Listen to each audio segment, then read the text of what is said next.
Hello and welcome back. So today we are going to cover your part 3 of chapter 6, that is combustion and flame. Last video में हमने करा था आपका कितने types के flames होते हैं आपके, for example non luminous, luminous. Then I have discussed about the structure of a candle flame. मैंने एक कैंडल बनाई थी, उसका स्ट्रक्चर आपको बताया था. डिस्कस क्या किया था हमने, उसमें इंपॉर्टेंट पॉइंट्स ये थे कि जो कैंडल है ये किससे बनी होती है, एक पैराफिन वैक्स से. और पैराफिन वैक्स कैसे मिलता है आपको? It is obtained from residual left during fractional distillation of a crude oil. That means अगर पूछा जाए कि ये जो पैराफिन वैक्स है ये किस चीज का प्रोडक्ट है, तो it is your petroleum product, right. So I hope it is clear. बाकी हमने और क्या किया था इसमें कि आपका किस तरीके का फ्लेम होता है. कैंडल फ्लेम होता है आपका येलो एंड लुमिनस. और ये होता क्यों है येलो और luminous? It is because of incomplete combustion of water vapour. Then we have discussed ki who gave this zone, like that candle flame consists of 4 zones. So your scientist, that is J.J. Berzelius, in 1822 he said that your candle consists of 4 zones. ठीक है. तो कौन कौन से zone हमने discuss करे थे? We discussed about outermost non-luminous zone, that is of complete combustion. Then second one we discussed about central or middle luminous zone of incomplete combustion. Third one we discussed like inner dark zone of no combustion, and fourth one is your lowest blue zone. Now we will discuss जो हमने कल छोड़ा था कि why does kerosene burn with blue flame in your wick stove but produces a yellow flame when burnt in a lamp. तो ये मैंने आपसे बोला था कि आपको इसका आंसर जो है मेरे को बताना है. तो यहाँ मैं आपको आंसर देने वाली हूँ इसका कि ऐसा क्यों होता है. दैट जब भी कैरोसिन जब भी लैंप में डलती है तो वो येलो फ्लेम क्यों देती है. सो ये आंसर है आपका. Kerosene when burned in a lamp it gives yellow flame because in a lamp जो कैरोसिन वेपर्स हैं वो बर्न होते हैं लिमिटेड अमाउंट ऑफ एयर में. कभी भी लैंप में जब कैरोसिन डलती है तो वो एक लिमिटेड अमाउंट ऑफ एयर में बर्न होंगे, प्रॉपर एयर नहीं मिलती, और जिसकी वजह से क्या होता है, इनकम्प्लीट कंबस्शन होता है कैरोसिन वेपर का. So these unburned carbon particles glow in the hot flame and flame becomes luminous. ये रीजन है आपका. Okay. But in case of your wick stove, जो आपका विक स्टोव होता है उसमें क्या होता है, एक परफोलेटेड शीट होती है विक के आसपास. तो मैं यहाँ पर आपको ड्रॉ करके बताती हूँ किस तरीके की शीट की मैं बात कर रही हूँ. सो इट कंटेन्स, एक जो आपका विक स्टोव होता है वो इस तरीके से लगता है आपका. ये है आपका विक स्टोव एंड यहाँ पर आपकी बत्ती होती है, दैट इज योर विक. और यहाँ पर ये आपके स्मॉल स्मॉल होल्स होते हैं एयर पास कराने के लिए, राइट. एंड वो दिखता है कुछ इस तरीके से. This is your stand, this is the stand, and यहाँ से वो इस तरीके से आपको दिखेगा, एक कटोरी शेप में यहाँ होता है और यहाँ से आपकी जो है बत्ती निकल रही होती है विक स्टोव में. अब ये जो होल्स हैं छोटे छोटे, ये एयर को पास करने के लिए होते हैं ताकि कंप्लीट कंबस्शन हो सके. ठीक है. So because of this complete combustion of kerosene vapour हमारा जो विक स्टोव है it Burns with a blue non luminous flame. I hope it is clear. दोनों में क्यों, उसमें क्यों नहीं होता? बिकॉज कैरोसिन जब हम उसमें डालते हैं that is in your wick stove, तो वहां पर इनकम्प्लीट कंबस्शन होता है. But when this kerosene is burned in a lamp it gives yellow because of complete combustion, right? So moving further, some important questions, like आपको कुछ questions यहाँ पे बताने हैं. जैसे कि पूछा जा सकता है which gas is formed during complete combustion of fossil fuel that is responsible for global warming. ये गैस जो है complete combustion of fossil fuel में प्रोड्यूस होती है, प्लस ये ग्लोबल वार्मिंग के लिए भी रिस्पॉन्सिबल है. तो कौन सी गैस है? It is your carbon dioxide. Second one is a deadly poisonous gas is formed during incomplete combustion of coal. Name and the gas. Name the gas. जब भी आपका इनकम्प्लीट कंबस्शन होता है कोल का तो कौन सी गैस निकलती है? तो वो निकलती है आपकी CO, that is carbon monoxide. Name the process that is considered slow combustion. कोई भी प्रोसेस आप बता सकते हो जिसमें स्लो कंबस्शन होती है. तो आपका जो ये डाइजेशन ऑफ फूड है ये एक प्रोसेस है जिसमें आपकी स्लो कंबस्शन होती है.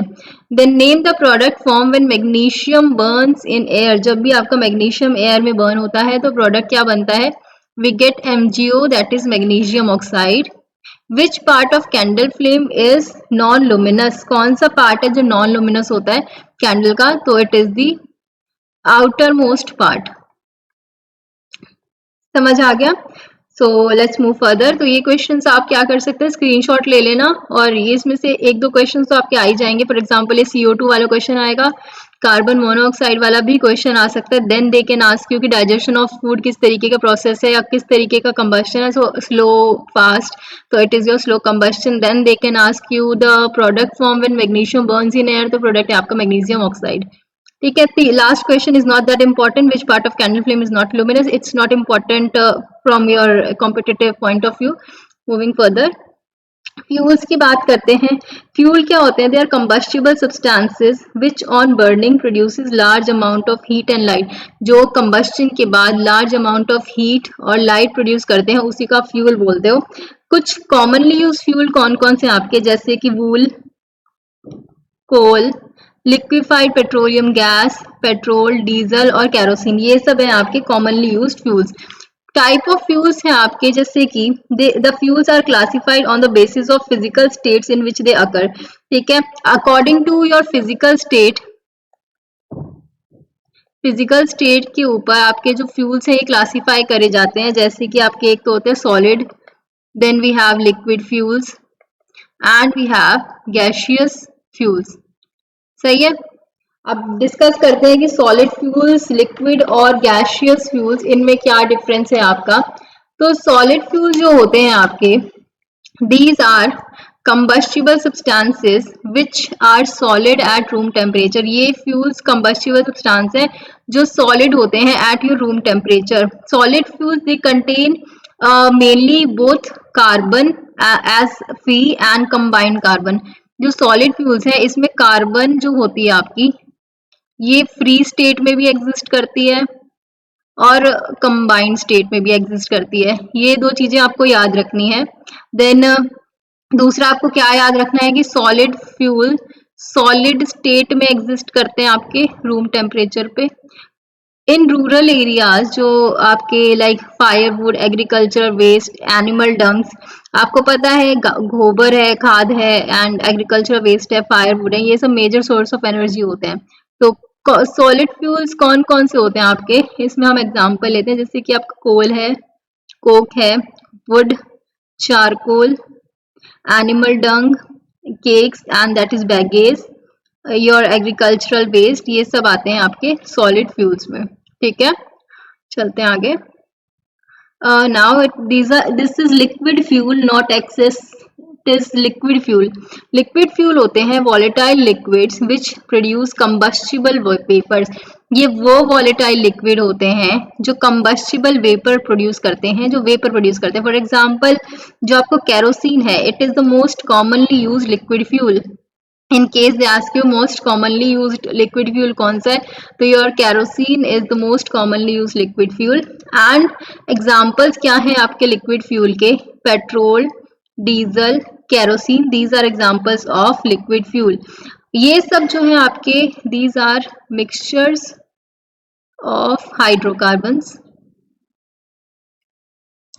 ठीक है, बात करते हैं अब गैसियस फ्यूल की। सो गैसियस फ्यूल होते हैं कंबस्टिबल गैसेस और mixture of combustible gases. Combustible gases या फिर मिक्सचर ऑफ कंबस्टिबल गैसेस को ही आप गैसियस फ्यूल बोलते हो। Commonly use gaseous fuel if they ask you, तो नेचुरल गैस हो गई आपकी, LPG हो गई, biogas, coal gas, water gas, producer gas and compressed natural gas, ये सब है आपकी गैसियस फ्यूल्स। करेक्टरिस्टिक्स क्या होती हैं, अब आप बोलोगे, अगर मैं आपसे पूछूं कि एक पेट्रोलियम गैस है आपका गैसियस फ्यूल, पेट्रोलियम गैस, ये कैसे ऑब्टेन होता है आपके पास, पेट्रोलियम गैस कैसे ऑब्टेन होगा, as a by product during, ये एक बाय प्रोडक्ट की तरह आपको ऑब्टेन होता है during fractional distillation of petroleum. ठीक है, फ्रैक्शनल डिस्टिलेशन ऑफ पेट्रोलियम आपको मिल जाता है ये योर पेट्रोलियम गैस। जब हम एक आइडियल फ्यूल की बात करते हैं कि एक आइडियल फ्यूल क्या होता है, तो आइडियल फ्यूल में क्या क्या करेक्टरिस्टिक्स होनी चाहिए आपकी, तो बात करते हैं क्या करेक्टरिस्टिक्स है जो आपके फ्यूल को अच्छा बनाता है। पहला कि वो चीप होना चाहिए, सस्ता होना चाहिए और हमें इजीली अवेलेबल होना चाहिए। दूसरा कि it should burn at a moderate rate पे जो है बर्न करना चाहिए। तीसरा है it should not produce any poisonous irritating fumes during burning. जब भी ये फ्यूल बर्न हो तो पॉइजनस और इरिटेटिंग फ्यूम ना छोड़े। चौथा should leave no residue ash after burning, कोई भी रेजिड्यू एश ना छोड़े after burning. Fifth is it should produce large amount of heat as per unit mass, जब भी हम इस फ्यूल को जलाएं तो बहुत सारा अमाउंट ऑफ हीट जो है वो प्रोड्यूस हो। And it should have a high calorific value है। फिफ्थ है should be safe and convenient from the storage and transportation point of view.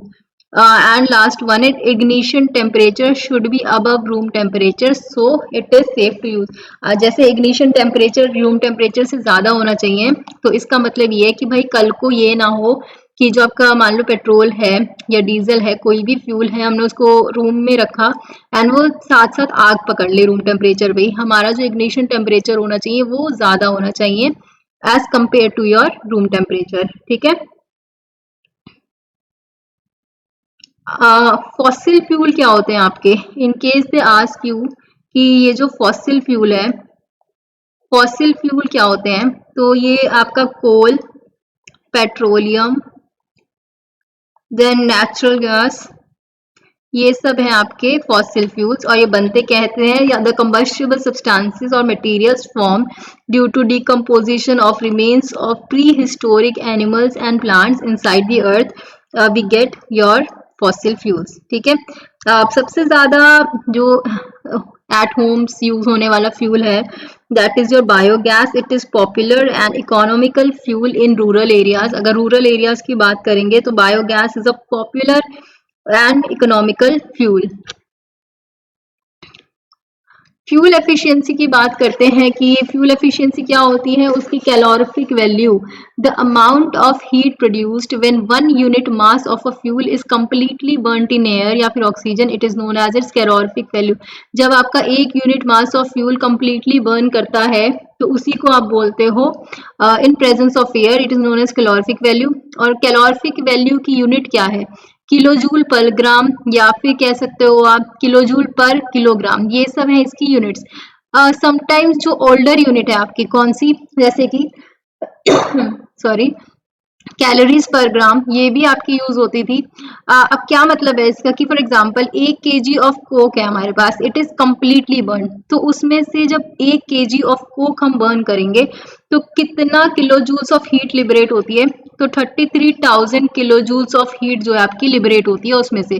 This means कि कैलोरिफिक वैल्यू ऑफ कोक कितनी है, 33,000 kilo joules per kilogram या फिर 33 kilo joules per ग्राम। समझ आ गया। जब आप 1 केजी कोक को जलाओगे 33,000 किलो जूल्स की हीट लिबरेट होगी, यही इसकी कैलोरिफिक वैल्यू है, 33,000 किलो जूल्स पर किलोग्राम, जो इसकी यूनिट है, लास्ट में हम वो लगाते हैं। ठीक है। अगर आपसे पूछा जाए वुड की कितनी है तो आपकी किलो जूल्स पर ग्राम में मैं आपको बताती हूँ 17 से 22 है, कोल की 30 है, कोक की 33 है, चारकोल की 35 है, पेट्रोल की 47 है, केरोसिन 45, काउडंग की 7 है, फ्यूल ऑयल की 45 है, gasoline that is petrol 50, LPG की 50, बायोगैस की 35 टू 40, मीथेन 55, हाइड्रोजन इज 150। सही है। द कंबस्टिबल सब्सटेंस, अब हम बात करेंगे कुछ इंपॉर्टेंट पॉइंट्स की। The combustible substance which on burning produces large amount of heat and light, उसको क्या बोलते हो आप, उसको बोलते हो फ्यूल। फ्यूल हम 3 तरीके से क्लासिफाई कर सकते हैं अकॉर्डिंग टू फिजिकल स्टेट। कौन कौन से, सॉलिड, लिक्विड और गैशियस। सॉलिड फ्यूल में कौन कौन से आते हैं, coal, coke, wood, charcoal, animal dung, bagasse. Liquid fuel में कौन कौन से आते हैं, petrol, diesel, kerosene. Gaseous fuel में कौन से आते हैं, natural gas, LPG, compressed natural gas, water gas, coal gas, biogas. Ideal fuel को कैसा होना चाहिए, चीप होना चाहिए, burn at moderate rate, leave no ash, produce no smoke, should have higher calorific value. Last point, the amount of heat produced when 1 gram of fuel is completely burned, उसको बोलते हो आप कैलोरिफिक वैल्यू। और it is not a SI unit, ये कोई SI unit नहीं है। Minded. चलते हैं आगे।